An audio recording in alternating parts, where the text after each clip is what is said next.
vem como em Pentecostes,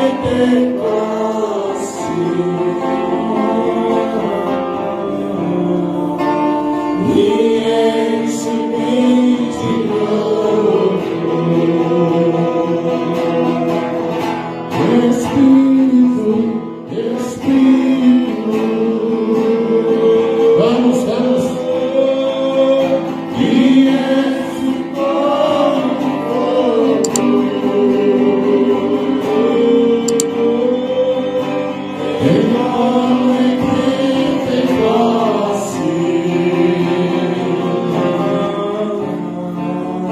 e enche-me de novo.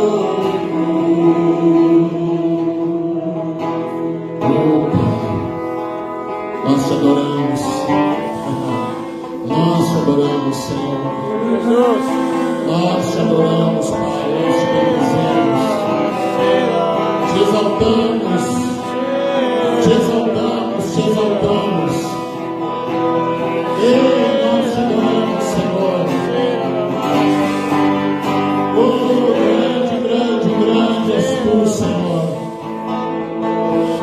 Vem, Pai, alimenta-nos com a tua palavra. Alimenta-nos com a tua palavra.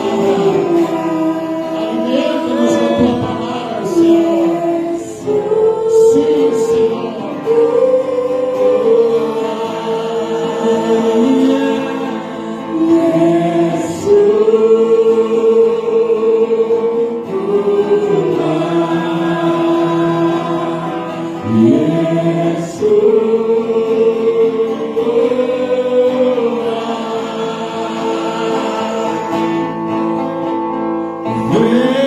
Vem saltando sobre os montes de Jerusalém,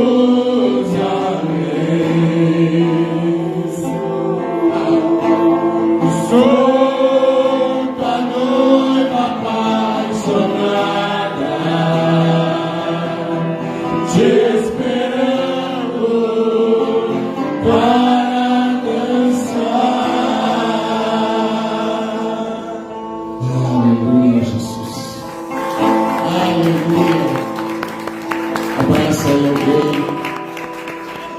Abraça aí alguém. Eu lembro dessa canção, atravessando o mar da Galileia. Tinha lá um senhor lá de Israel, não falava uma linha em português, mas ele é apaixonado por essa canção e ele atravessou com a gente no mar da Galileia cantando essa canção, falando do Yeshua que vem saltando sobre os montes, que vem sobre Jerusalém. Glória a Deus. Amém, queridos. Boa noite a todos.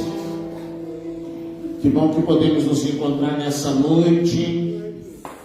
Que bom que podemos exaltar o nome do Senhor. Podemos nos sentar à mesa e comer do pão e beber do cálice. Amém?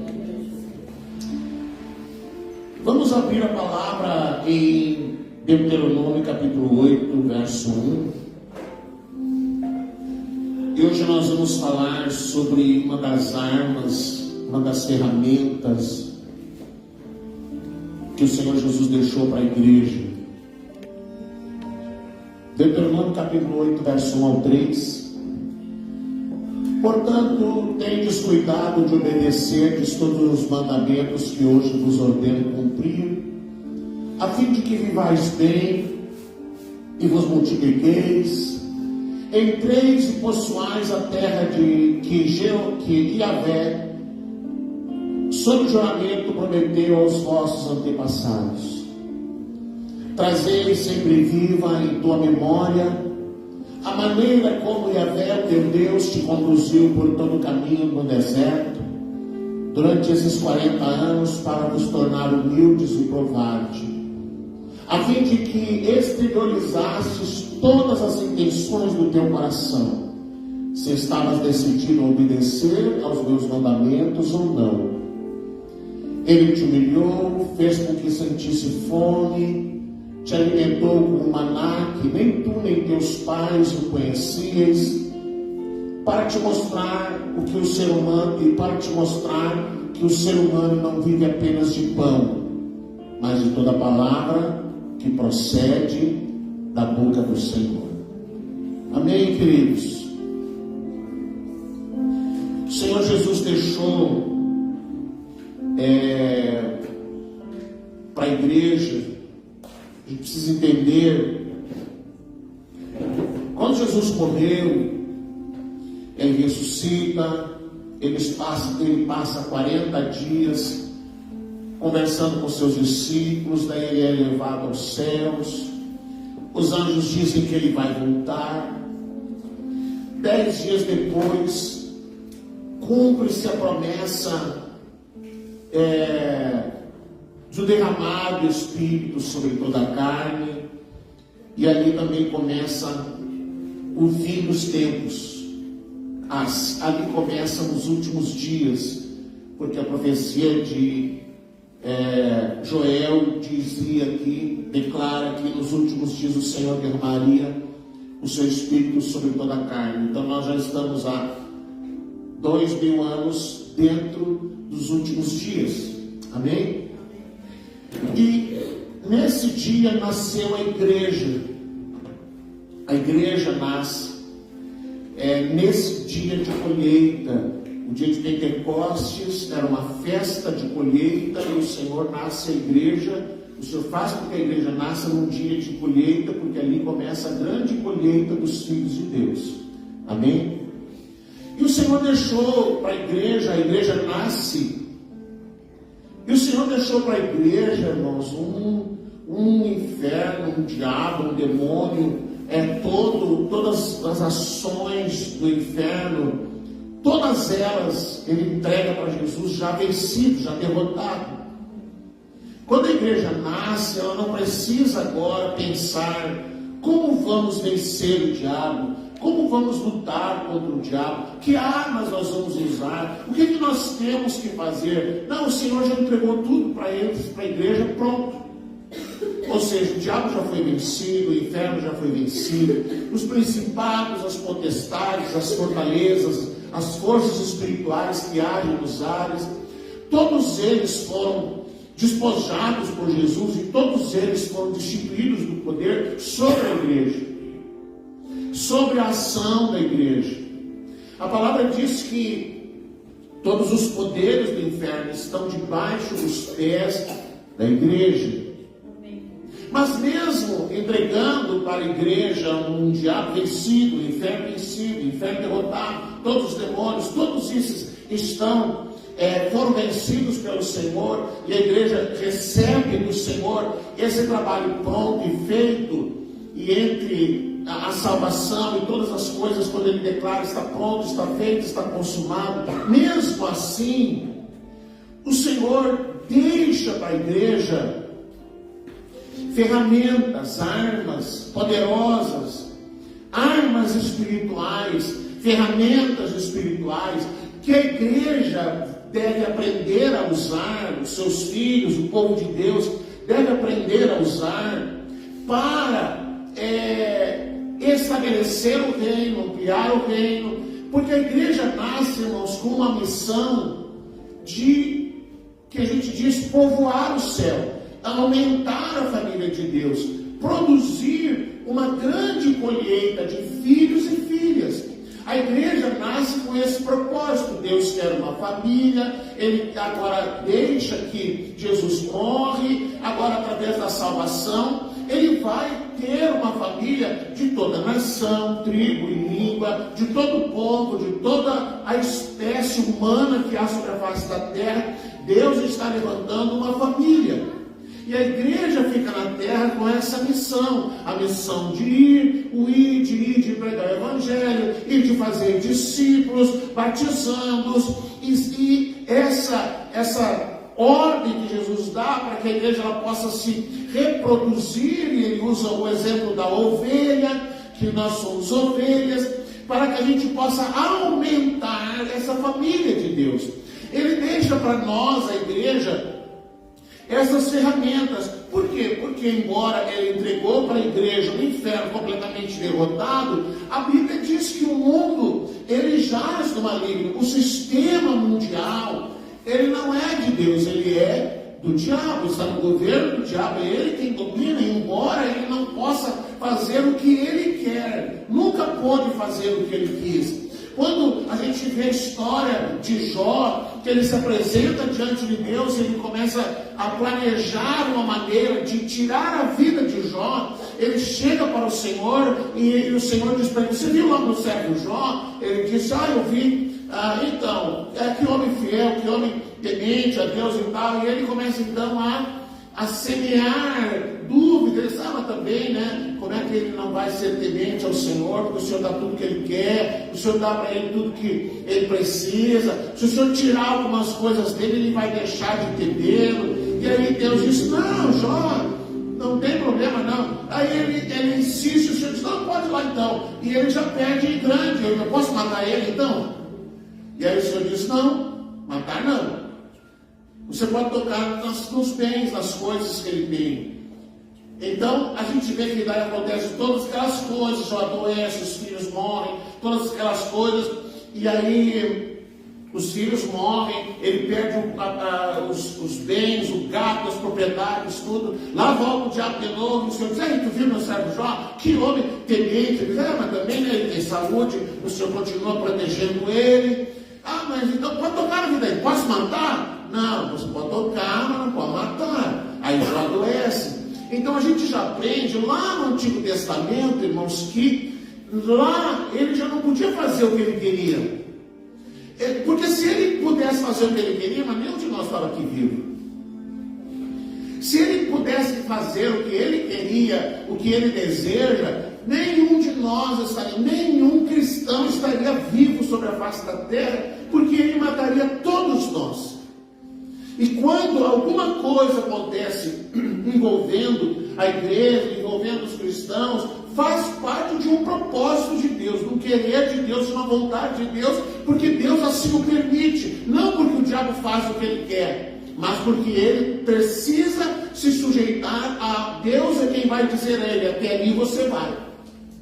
A gente vê, irmãos, no Antigo Testamento que as batalhas que aconteciam, muitas vezes o Senhor dizia: mas sou eu que vou lutar, não é vocês que vão lutar, sou eu que vou lutar. A gente vê isso quando é derrubadas as muralhas de Jericó. A gente vê quando Moisés está lutando, conduzindo o povo numa guerra, num combate contra os amalequitas, que Moisés sobe num lugar elevado, levanta as mãos, ele começa a adorar o Senhor, e conforme ele está ali adorando a Deus, o povo de Israel avança, mas aí o braço fica pesado, daí vem Arão e Ur, encostam ali e seguram as mãos de Moisés. Aquela batalha ela vai quase 24 horas e Israel termina vencendo. A gente vê que Davi vai para o campo de batalha para lutar contra o gigante, o menino contra o guerreiro experiente, e a gente vê que Deus sempre interviu. Amém? Então as batalhas, na verdade, são batalhas do Senhor,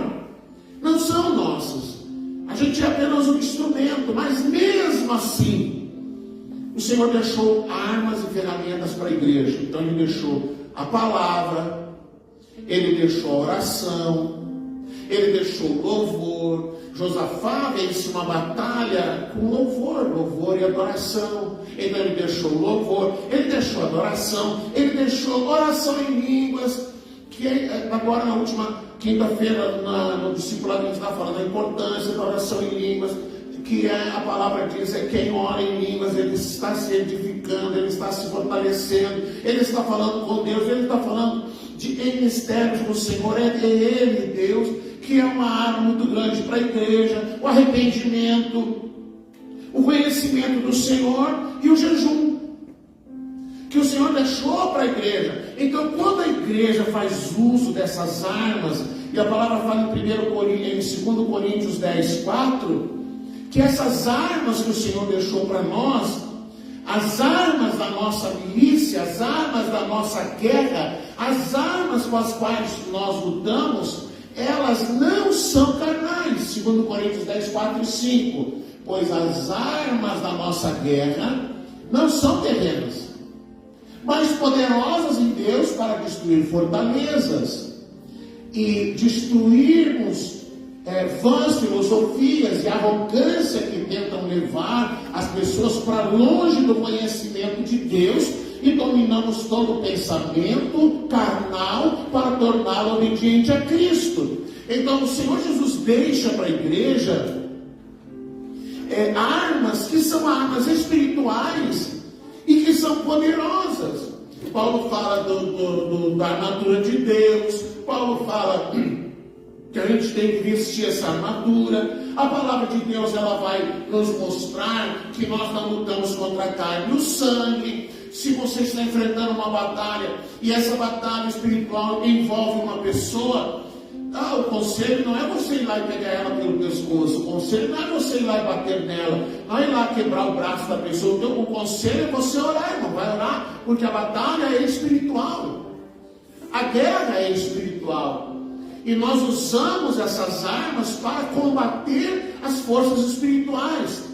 Então o jejum, ele é uma dessas armas que, infelizmente, irmãos, existe muita confusão, como tudo que tem na palavra, como muitas coisas que tem na palavra, existe uma interpretação errada, existe assim um uso errado, porque desde que entrou então o humanismo, a teologia da prosperidade, essas coisas, houve muita confusão sobre para que serve o jejum.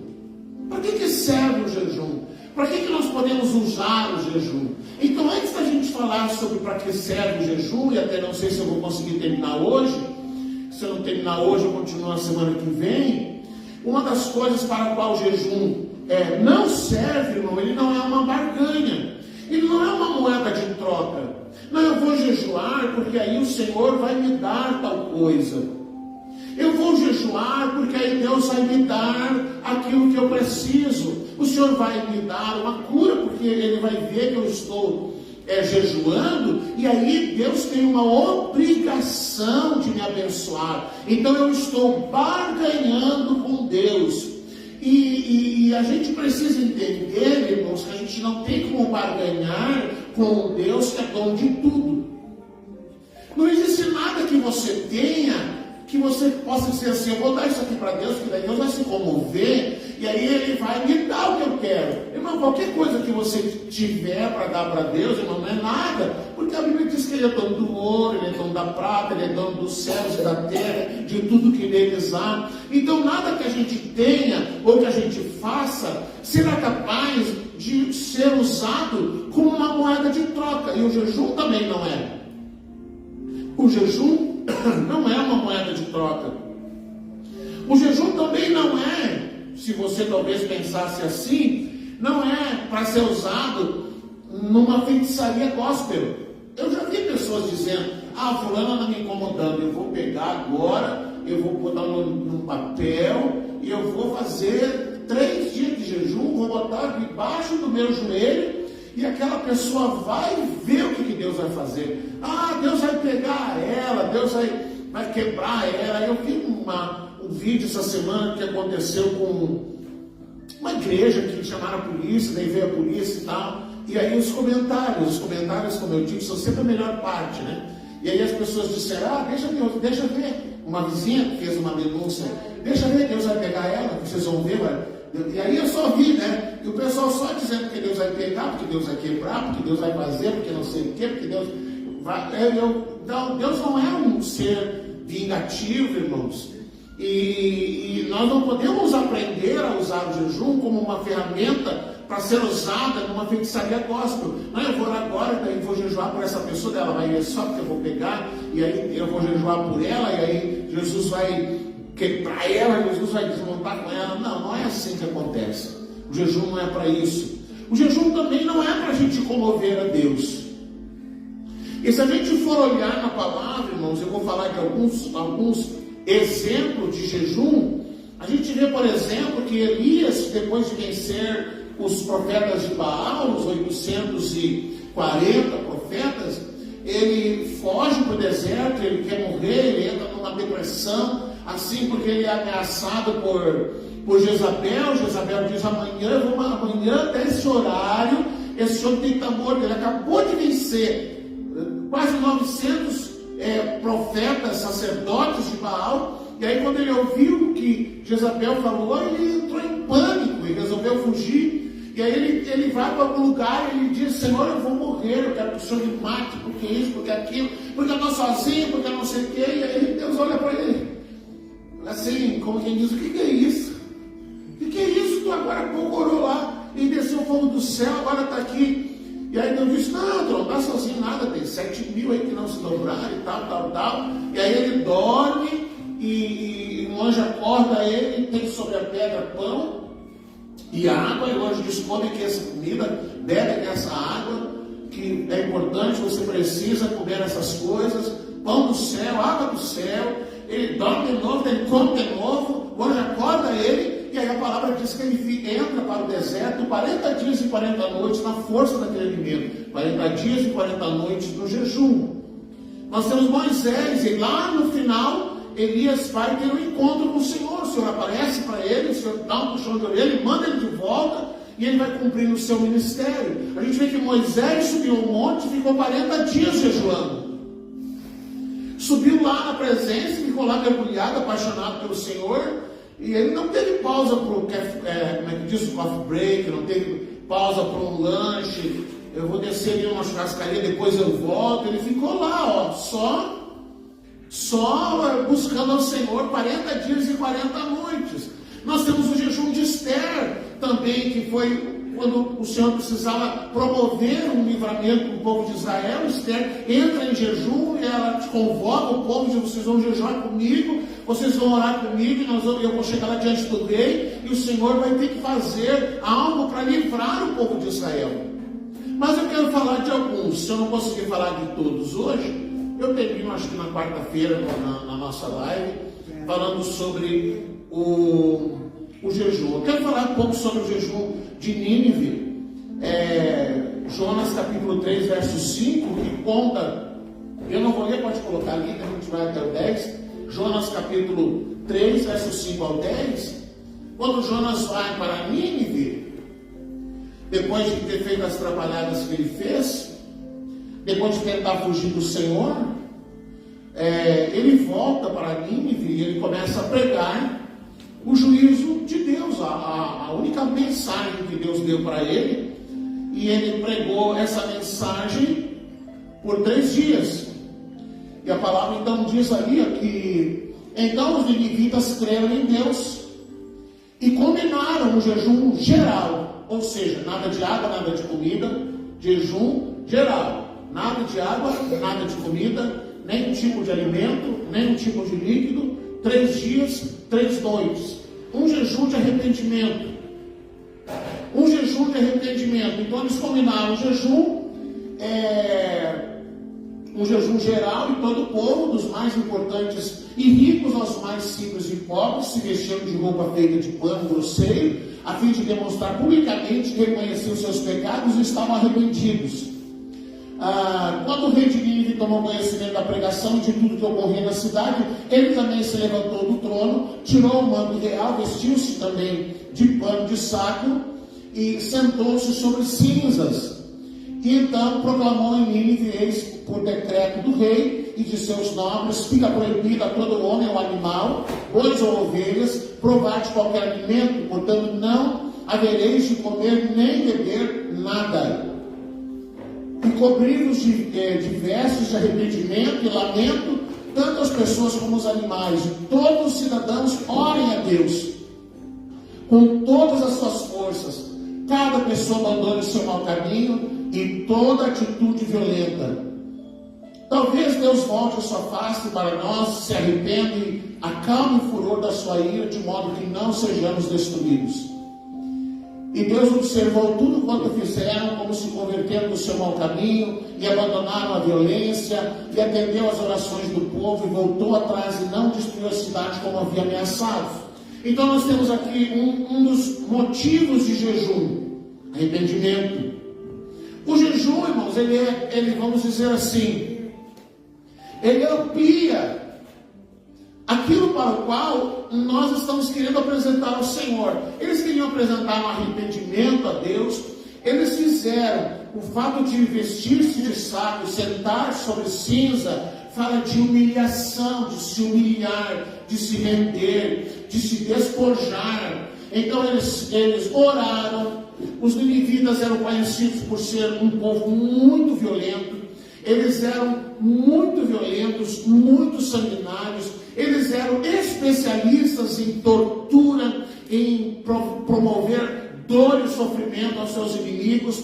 Então eles abandonam a violência, eles se convertem dos seus maus caminhos, eles se arrependem ao Senhor, eles oram em arrependimento e eles entram num jejum de 3 dias e 3 noites, sem comer nada, nem eles, nem os animais, todos eles jejuando diante do Senhor, todos eles em arrependimento. Então nós temos aqui um motivo de jejum, o arrepender-se. Quando alguém quer se arrepender ao Senhor e quer dar peso, ele não quer apenas fazer uma oração, ele não quer apenas ter um ato, uma palavra, ele quer dar peso. Senhor, por causa disso, então eu me arrependo, eu confesso meu pecado, eu abandono o pecado e eu quero jejuar 3 dias e 3 noites, Senhor, para expressar o quanto eu estou arrependido e o quanto eu quero que a tua misericórdia venha sobre a minha vida. Então nós estamos vendo o jejum. Não é para coisa, não é uma guerra, não é para comover a Deus, é um arrependimento. É um arrependimento. A palavra fala de Daniel. Quantas vezes Daniel jejuou? Alguém sabe? Você sabe que existe confusão nos jejuns de Daniel. Você já ouviu falar do jejum de Daniel? Quem já ouviu falar? Jejum de Daniel, vocês nunca ouviram falar? Quantos dias é? E como que é? Hã? Não. Hã? Corta alguns alimentos. Esse é o jejum de 21 dias. Hã? Vamos lá, existe confusão aqui, ó. Daniel, na verdade, a palavra de Deus registra 2 momentos de jejum. 2 momentos. Numa vez, está ali em Daniel capítulo 8, ele decide fazer um jejum de 10 dias. Nesse jejum de 10 dias, capítulo 1, verso 8 e 9, e depois o 11 e o 17. Vamos ver lá, ó. Daniel, porém, decidiu no seu coração não se tornar impuro, consumindo as iguarias do rei, nem com o vinho especial servido à mesa real, e solicitou ao chefe dos oficiais permissão para se abster daqueles alimentos. E Elohim, Deus, fez com que o chefe dos oficiais fosse bondoso para com Daniel e demonstrasse consideração para ele. Verso 11. Depois até o 17. 11. Não. Capítulo 1, verso 11. Então Daniel disse ao encarregado designado pelo chefe dos oficiais para cuidar de Daniel, Ananias, Misael e Azarias: peço-te que faça uma experiência com os teus servos por 10 dias. Quantos dias? 10 dias de jejum. Vamos ver como é que é esse jejum. Dando-nos apenas legumes para comer e água para beber. 10 dias comendo legumes e água. O pessoal fala do jejum de Daniel de 21 dias de legumes e água, mas não é os 21 dias, são os 10. 10 dias. Apenas com legumes e água. Onde é que eu parei? Eu li até o final do 12? Depois compare a sua aparência com a dos jovens que comem as iguarias da mesa do rei e trate os teus servos conforme a tua própria observação e juízo. Assim ele atendeu ao pedido de Daniel, observou a experiência proposta por 10 dias. Passados 10 dias, a aparência dos 4 rapazes era melhor e demonstrava estar mais saudáveis e fortes do que todos os jovens que se alimentavam da comida da mesa do rei. E assim o encarregado tirou a comida e o vinho do rei que lhes havia sido designados, e em lugar dessas iguarias e do vinho real passou a servir-lhes vegetais. No caso desses 4 jovens, aprove a Deus lhes abençoar com especial sabedoria e inteligência em toda a cultura e ciência.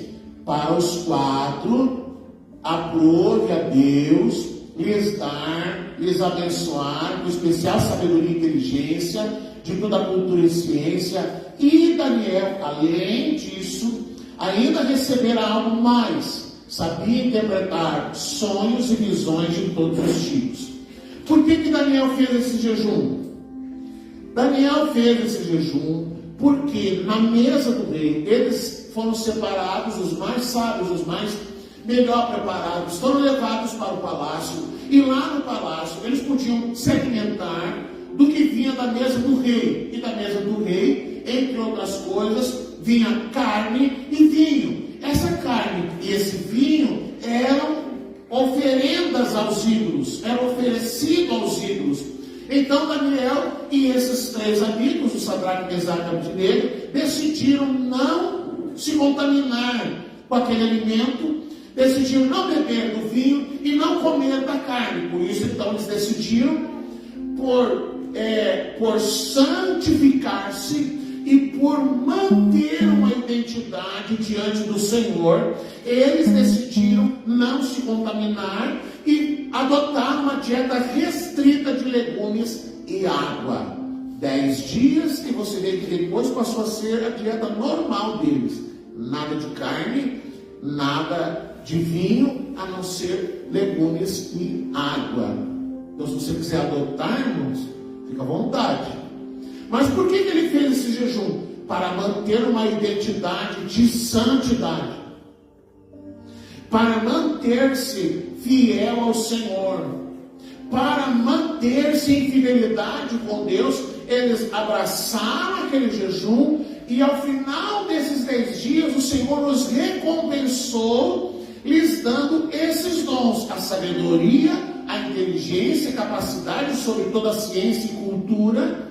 E a Daniel, Deus lhe deu ainda a capacidade de interpretar sonhos e a sabedoria, algo assim extraordinário. Então a gente vê, queridos, que quando você jejua dentro de um propósito da palavra de Deus, você sempre vai ganhar. Deus sempre vai recompensar a tua fidelidade. Deus sempre vai recompensar o teu ato, a tua atitude de abrir mão de um alimento para se dedicar a Ele, abrir mão de comer alguma coisa, de beber alguma coisa, para estar acessando as coisas espirituais. Amém? Vamos lá. Agora Daniel, capítulo 10, fala do jejum de 21 dias. Esse foi o total, viu, Miriam? Esse dos 21 dias. Daniel 10, verso 1 ao 3, ele diz assim: no terceiro ano de Ciro, imperador persa, Daniel, também conhecido por Beltesazar, em aramaico, recebeu uma revelação divina. Bom, Daniel recebeu uma revelação divina. Deus está falando com Daniel. Porém, Daniel não está conseguindo entender o que é que Deus está falando com ele. Nós estamos falando de alguém que a palavra diz que o Senhor deu uma sabedoria muito grande, que deu a capacidade de entender as culturas, de entender as coisas da sociedade humana, sendo que lá na Babilônia haviam sábios de todas as nações dominadas por Nabucodonosor. Mas Daniel recebeu uma revelação de Deus e ele não conseguia entender. Ele queria entender a revelação de Deus. Ele queria entender o que é que o Senhor está falando com ele. Então diz a palavra: a profecia era verdadeira e falava de tempos hostis e guerras. E na visão que ele teve, ele compreendeu bem a mensagem que segue. Eis que naqueles dias eu, Daniel, estava chorando por 3 semanas inteiras. Não comi nada que me parecesse agradável, nem carne, nem vinho entraram na minha boca, nem me ungi com óleo, até que se cumpriram as 3 semanas completas. Por que jejuou? Por que Daniel jejuou agora? Para compreender o que o Senhor estava falando com ele. Ele queria entender o que o Senhor estava falando com ele. E como eu disse antes, o jejum, ele amplia os nossos sentidos espirituais. O jejum, ele expande a nossa capacidade espiritual. Então nós vemos que Daniel queria entender. Eu não estou entendendo, eu não estou conseguindo entender. Então ele decide jejuar. Ele não decidiu jejuar por 3 semanas, amém? Ele não disse, eu vou jejuar por 3 semanas. Da outra vez ele disse 10 dias. Dessa vez ele não disse, eu vou jejuar por 21 dias. Eu vou jejuar por tantos dias. Ele disse, eu vou jejuar até entender o que o Senhor está me falando. Eu quero entender o que o Senhor está falando. E a palavra de Deus diz que aqueles dias em que ele se absteve de tudo, ele estava chorando e buscando a Deus e clamando ao Senhor e se derramando diante de Deus, até que no 21º dia o anjo do Senhor vem a Daniel. E esse texto até nós já lemos esses dias. O anjo vem e diz, olha, desde aquele primeiro dia que você estava orando, o Senhor já mandou aqui, já liberou o anjo para vir para cá, mas houve represálias do príncipe da Pérsia. Quem é o príncipe da Pérsia? O diabo, o capeta.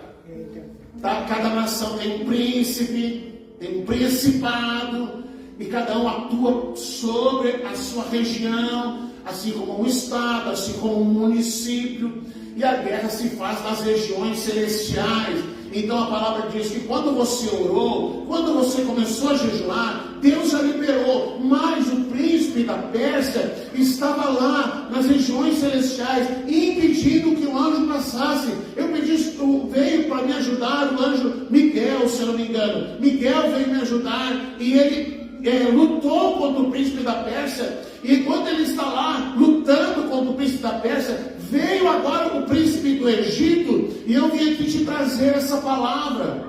Então, o que Daniel está mostrando, irmão? Você quer ampliar o teu entendimento das coisas de Deus? Além de você orar, além de você estudar a palavra, aplica jejum aí. Aí eu não consigo entender as coisas de Deus. Você precisa, irmãos, acessar as coisas espirituais, e o jejum abre essa porta. O jejum faz você entrar nesse portal das coisas espirituais. E muitas vezes Deus está querendo liberar algo, mas existe resistência espiritual. O príncipe do lugar, o príncipe daquela região, o príncipe da nação, o príncipe que atua naquele estado, a palavra nos ensina, irmãos, que eles são territoriais. Quando Jesus foi expulsar o demônio do homem gadareno, e os demônios se apresentaram e foram falar na boca do homem, e Jesus pergunta para ele, quantos vocês são? Eles disseram, nós somos quantos? Uma legião. Nós somos uma legião, nós somos muitos. Não nos manda sair desse território, desse lugar. Não nos mande sair desse território. Não nos mande para outro lugar. E Jesus então permitiu que eles entrassem nos porcos. Eles atuam num território e precisam de um corpo para agir. Então a palavra vai nos mostrar que Daniel então acessa o entendimento e a realidade espiritual que Deus está falando através dessa visão, desse sonho, dessa revelação, porque ele jejuou. E enquanto ele estava lá orando, enquanto ele estava lá intercedendo, enquanto ele estava lá clamando a Deus, enquanto ele estava jejuando, nas regiões celestiais uma batalha estava acontecendo, que a gente não vê, que a gente não toma conhecimento. Você não sabe quantas vezes o Senhor entrou numa batalha por causa da tua vida. Eu vi essa semana um vídeo de um homem sozinho andando numa rua meio escura, e encostado no muro estavam dois meliantes, e eles sinalizaram para o outro: vamos lá, vamos lá. E aí, quando eles começam a caminhar, um deles puxa o outro para trás e diz: não, não vai. E aí, no plano espiritual, aparece um grande soldado, um anjo com uma espada, protegendo ele, e os demônios que estavam naqueles homens, eles não puderam avançar. E aí, na sequência da imagem, o rapaz aparece como um soldado armado, com aquela armadura de Deus, e o anjo nas costas. O anjo era 4, 5 vezes maior do que ele, imenso. Nas regiões celestiais, na visão espiritual, você não sabe quantas vezes Deus agiu e interviu em teu favor. Você não tem noção, você não faz ideia de quantas vezes o anjo de Deus interferiu, te guardou, te protegeu. Às vezes acontece alguma coisa e você fica: porque Deus deixou. E quantas vezes que Ele não deixou passar nada, irmão? Quantas vezes que não passou nada e Ele te guardou, Ele te protegeu. E alguma vez você quebrou uma unha, você chora e reclama, e questiona Deus e fica lamentando. E o Senhor enviando, porque a palavra diz: o Senhor dá ordem aos seus anjos ao seu respeito, para te guardar em todos os teus caminhos. Mas a gente vê que Daniel estava lá jejuando para acessar as regiões celestiais e abrir o seu entendimento a respeito das coisas de Deus. Você já viu o resultado de jejuar 3 dias? Você não viu? Que coisa séria, que coisa tremenda. Jesus, numa ocasião, ele diz algo que é muito interessante a respeito da libertação de menino, em Marcos capítulo 9, 28 e 29, quando os discípulos não conseguiram expulsar o demônio, e eles tentaram e não conseguiram. Então Jesus vai lá, expulsa o demônio, chama a atenção dos discípulos e diz para eles, 28 e 29, versículo 28 e 29. Aí ele diz: mais tarde, quando Jesus estava em casa, seus discípulos o consultaram em particular: por que razão não fomos capazes de expulsar? E Jesus lhes advertiu: essa espécie de demônio só é expelida com oração e jejum.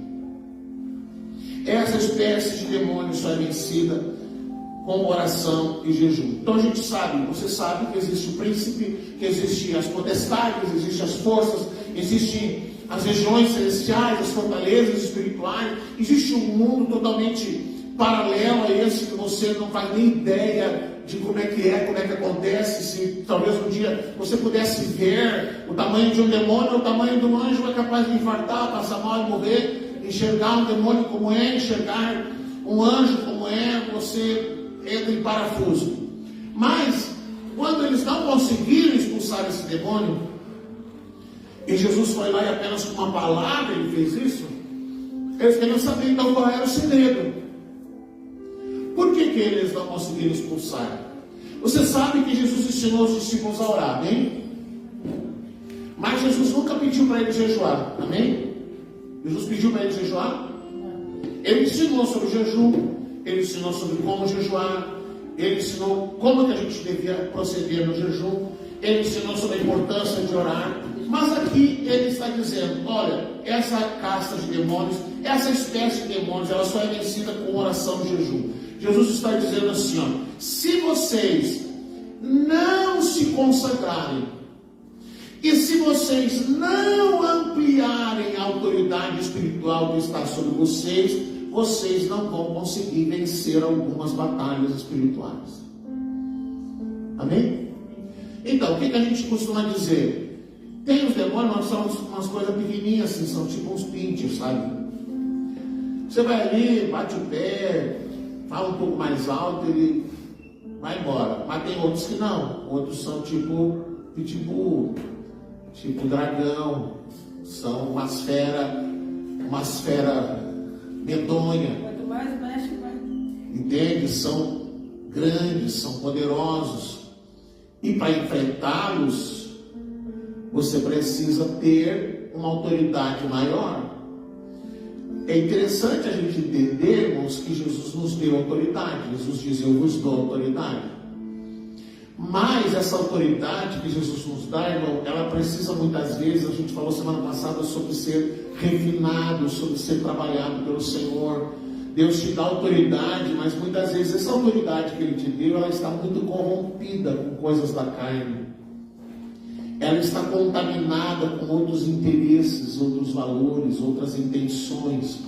Ela está contaminada com uma vida sem testemunho de vida. Ela está contaminada com hábitos e práticas carnais que minam a unção que Deus te deu. E a gente aprendeu na palavra que se cair uma mosca numa vasilha de unguento, esse unguento ele vai apodrecer e vai feder como morto. Então, a mesma coisa, Deus te deu unção, Deus te deu poder, Deus te deu autoridade, mas às vezes a gente como igreja, às vezes quer chafurdar no pecado, às vezes quer misturar coisa, quer fazer coisa que não deve, e isso tudo, irmão, torna sem efeito a autoridade que nós temos. Isso torna sem efeito. Como você vai repreender um demônio se tem uma vida que ele vai virar para você e vai dizer: o que tu está falando aí? Eu já vi um camarada tentar expulsar o demônio diz: sai daqui, vai lá deitar com aquela mulher que eu estava agora há pouco. Aí o cara baixa a cabeça e fica quieto. Então, não adianta nós termos autoridade, termos poder, e essa autoridade está contaminada. Então Jesus diz assim: se vocês querem realmente lutar, e se vocês querem realmente fazer uso das armas espirituais, vocês precisam aprender a se consagrar, vocês precisam buscar uma intensidade dessa autoridade que eu dei para vocês. Então, quando vocês orarem e jejuarem, vocês vão ver que as coisas vão acontecer. E a gente vai ler depois em Atos dos Apóstolos o que aqueles homens fizeram, em consequência de terem aprendido a orar e a jejuar. Amém? Entenderam aqui? Por fim, eu quero falar do último jejum. Achei que eu fosse demorar mais. Lógico que eu não vou falar de mais um outro, então vou parar por aqui. Que é o jejum de Jesus, de 40 dias. 40 dias no deserto. Mateus capítulo 4, verso 1 ao 4, diz que o Senhor Jesus foi batizado, e aí o Espírito Santo levou ele para o deserto, para ser tentado. Já foi para o deserto com essa intenção. Jesus então conduzido pelo Espírito ao deserto para ser tentado pelo diabo. Depois de jejuar 40 dias e 40 noites, ele teve fome. O tentador aproximou-se então dele e disse: se tu és o Filho de Deus, manda que essas pedras se tornem pães. Agora, Jesus vai citar o primeiro texto que a gente leu lá em Deuteronômio, você lembra? Jesus, porém, afirmou-lhe: está escrito, nem só de pão viverá o homem, mas de toda a palavra que sai da boca de Deus. Amém? Jesus foi jejuar. Jesus foi jejuar, se preparando para o seu ministério, para assumir o seu propósito e para começar a enfrentar as hostes espirituais. Ele está agora passando por um teste, porque ele vai agora estabelecer definitivamente o reino, ele vai agora iniciar o caminho para cumprir o seu propósito final, que era a morte. E aí Satanás vem. Quando a palavra diz que Jesus teve fome, amém? Quem teve fome? O corpo. O corpo estava debilitado, provavelmente ele tomava água, porque diz que ele teve fome, não diz que ele teve sede. Mas ele não estava fraco. Ele não estava fraco. O que estava forte? O Espírito.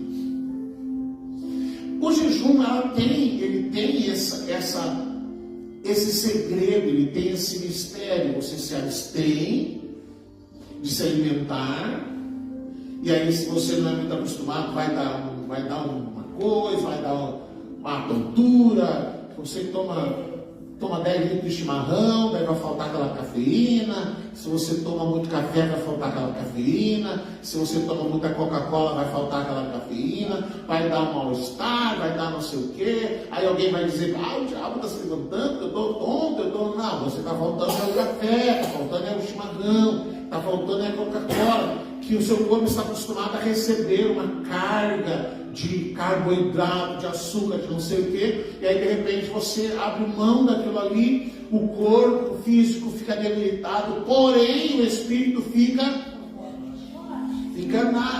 um aço, fica que é um aço, entendeu? Então o erro de Satanás foi pensar, ele está com fome, então ele está fraco, ele está debilitado, ele não vai ter como reagir, eu vou vencê-lo, eu vou derrotá-lo aqui, no meu campo, na terra, eu vou vencê-lo aqui. E aí Jesus responde para ele, não vou transformar. Ele podia, ainda hoje estava ouvindo, quem estava pregando sobre isso, meu pai? Quem falou sobre isso, quem mencionou foi o Luiz Saião. Jesus não usou o ministério para resolver um problema dele, que era falta de pão. Ele podia ter dito, afinal de contas eu sou filho de Deus, eu podia transformar essas pedras em pães, mas ele não fez isso. Luiz Emílio também falou sobre isso, acho que os dois falaram. E então Jesus não fez isso, ele repreendeu e disse, não, porque não só de pão vive o homem, mas de toda a palavra que vem do Senhor. Então quando você começa, a verdade é assim, irmão, assim, ó, você quer viver coisa tremenda em Deus? Você quer sair de uma área de mesmice, de, como é que a gente diz? Mediocridade. Meu pai dizia assim, não fede, não cheira, não serve para nada. O papai dizia assim, isso é que nem não fede, não cheira, não faz nada, não importa, não movimenta, não afeta ninguém. Então, se você quer sair de um ambiente, irmão, de mediocridade, quer sair de um ambiente onde você não está realizando o propósito, onde você não está vivendo o máximo daquilo que Deus quer que você viva, e aí você fica às vezes vivendo tipo uma gangorra, um pouco está lá em cima, outro pouco está aqui embaixo, um pouco está nas nuvens, outro pouco está na terra, um pouco está lá no alto do monte, outro pouco está comendo, está lá diante do bezerro, um pouco está com o Senhor, outro pouco está no mundo, e aí você quer realmente viver o propósito, viver as coisas de Deus, sabe, conseguir romper, sabe, romper, e assim, e avançar, você tem que aprender o que a gente não é pagar o preço, mas fazer o que realmente precisa fazer como igreja, que é orar, jejuar, se consagrar, negar a si mesmo, viver aquilo que a palavra de Deus quer que você viva. Você experimenta o resultado do jejum, mas aí você não tem a resistência. Não, eu vou fazer, eu vou esperar agora quando o pastor vai chamar de novo, aí quando o pastor chamar de novo eu vou jejuar, aí se o pastor não chamar eu não vou. Mas a questão não é que alguém precisa dizer para você, você entender que isso faz parte de um recurso que Deus te deu. E talvez, irmão, você está vivendo alguma batalha hoje, uma batalha espiritual, uma guerra espiritual, enfrentando o principado e potestade, porque a verdade é, irmão, que o inimigo ele vai tentar colocar distrações da tua vida, distrações para que você não busque o Senhor, para que você não... Acho que eu tirei a música. O que eu fiz aqui, Jesus? Para que você não viva o que Deus quer que você viva, e você fica distraído. Fica distraído, irmão. Você podia fazer alguma coisa. Acho que eu tirei a música. Tirei o... Se liga, Fernando. E aí você não vive, porque a hora que você aprender a romper e a ver o resultado, como é bom estar nesse lugar. Neste lugar, como Daniel entrou num lugar de revelação, como os ninivitas entraram num lugar de arrependimento, como Jesus entrou num lugar de treinamento para avançar para o propósito, como Daniel que disse, não, eu quero mostrar que a minha identidade é Cristo, então eu quero abrir mão disso aqui, eu quero abrir mão dessas coisas que são da carne, eu quero acessar as coisas espirituais. Que a gente consiga, irmãos, fazer como essas pessoas fizeram. Que a gente consiga fazer como a palavra de Deus diz, pensar nas coisas do alto, buscar as coisas do alto, que a gente possa viver as coisas do alto, e que uma vez que a gente chegue nesse lugar em Deus, que a gente não saia de lá. Amém? Vamos orar? Vamos falar com o Senhor? Vamos falar com Ele? O que será que o Senhor gostaria de te dar? O que será que você gostaria, que o Senhor gostaria de realizar através da sua vida e não pode? Porque de alguma forma você está preso em coisas da terra, distraído, correndo para um lado, correndo para o outro, agitado, tipo Marta, Deus olhando e vendo um potencial daquilo que você pode realizar. Sabe, existe um potencial dentro de você que Deus pode realizar através da sua vida,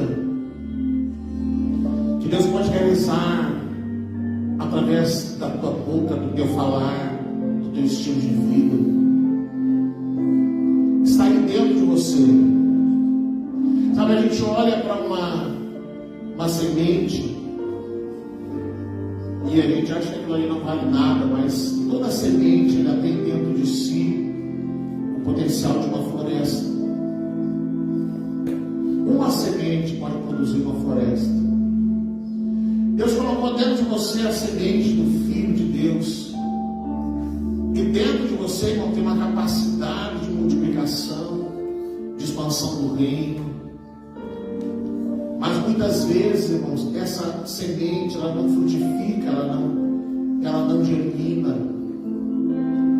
E isso depende da gente, que fica dividindo a nossa atenção com tantas coisas, e o Senhor fica esperando em nós. Pai, nós chegamos diante de Ti, nós chegamos diante da Tua presença, Senhor. Talvez a nossa oração seja uma oração de arrependimento, Senhor, por aquilo que poderíamos realizar e não realizamos, por aquilo que poderíamos fazer e não fazemos, por aquilo que poderíamos acessar e não acessamos. Muitas vezes, Senhor, nosso coração se vê envolvido em tantas distrações, em tantas coisas, em tantas ocupações. Muitas vezes nós somos como Marta, correndo para um lado, correndo para o outro, tentando servir, mas não tem tempo para estar aos pés de Jesus.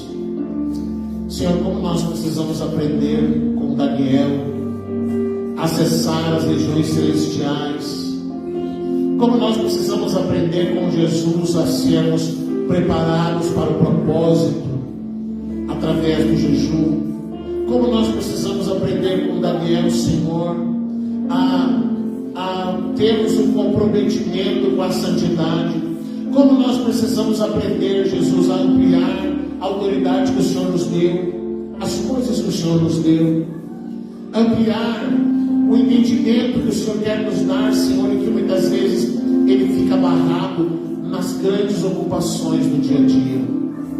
O Senhor nos ajuda, o Senhor nos perdoa, Senhor. Tem misericórdia de nós, Pai, nos ajuda a romper, meu Deus, com as barreiras, a romper, Senhor, com as coisas que ocupam o nosso coração, que são as distrações, Pai. Em nome de Jesus, em nome de Jesus. Amém, Senhor. Amém? Dá um abraço a quem está pertinho de você. A gente vai encerrar ali a transmissão. Glória a Deus. Amém?